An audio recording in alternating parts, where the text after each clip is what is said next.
Frères et sœurs, nous célébrons aujourd'hui le sixième dimanche ordinaire de l'année liturgique C.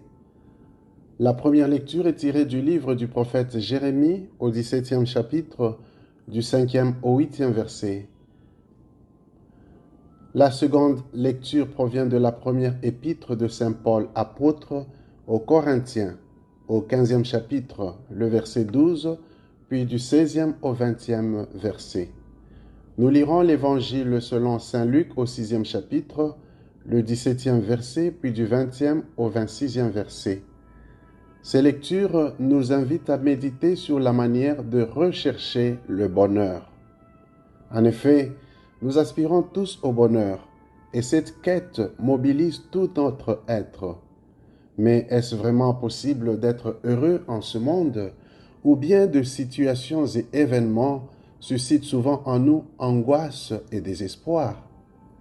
Dans la première lecture, le prophète Jérémie déclare heureux et béni celui qui place sa confiance en Dieu et le compare à un arbre planté au bord des eaux qui étend ses racines vers le courant et dont le feuillage reste toujours vert. En revanche, est maudit et malheureux celui qui place sa confiance dans un mortel. Il ne peut jamais voir le bonheur.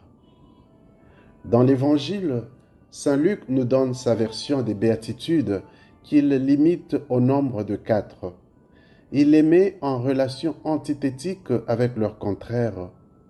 Pour cet évangéliste, Jésus a proclamé heureux ceux qui sont pauvres, ceux qui ont faim, ceux qui pleurent et ceux qui sont calomniés lorsqu'ils vivent ces épreuves en fils et filles du royaume des cieux.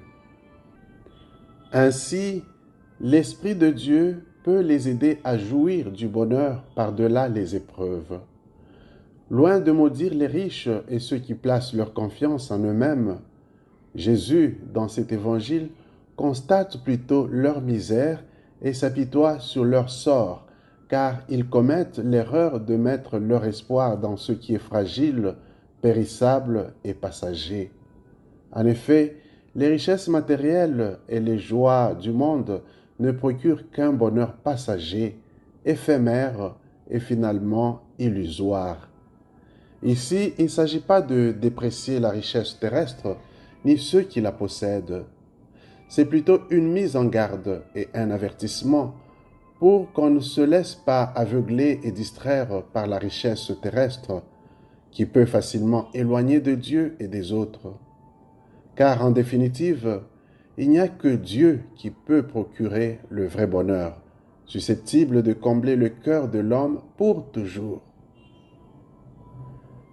La dernière des 4 béatitudes de Saint Luc est particulièrement interpellante car elle est bien concrète.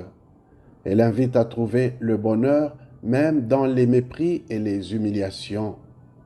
Ceci nous paraît un peu étrange dans notre monde où l'on pense qu'il faut se faire un nom.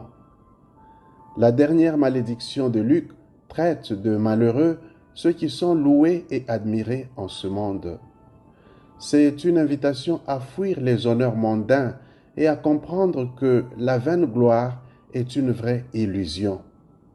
Comme chrétiens, il nous faut plutôt rechercher la gloire de Dieu et non pas notre propre gloire. Et c'est Dieu seul qui peut, à son tour, accorder quelque honneur à l'homme conformément à sa sainte volonté.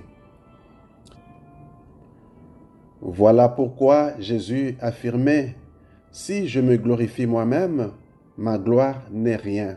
C'est mon Père qui me glorifie. » Jean chapitre 8, verset 54. Dans la deuxième lecture, saint Paul proclame la résurrection du Christ, sur laquelle est fondée notre foi. La résurrection du Christ annonce aussi notre propre résurrection. Ainsi, le bonheur dont il s'agit n'est pas seulement pour cette vie. Voilà pourquoi Paul affirme que si nous mettons notre espoir dans le Christ pour cette vie seulement, nous sommes les plus à plaindre de tous les hommes. C'est fort de cette conviction qu'ailleurs, saint Paul nous invite à être toujours dans la joie. Philippiens 4.4, ou 2 Thessaloniciens chapitre 5 verset 16.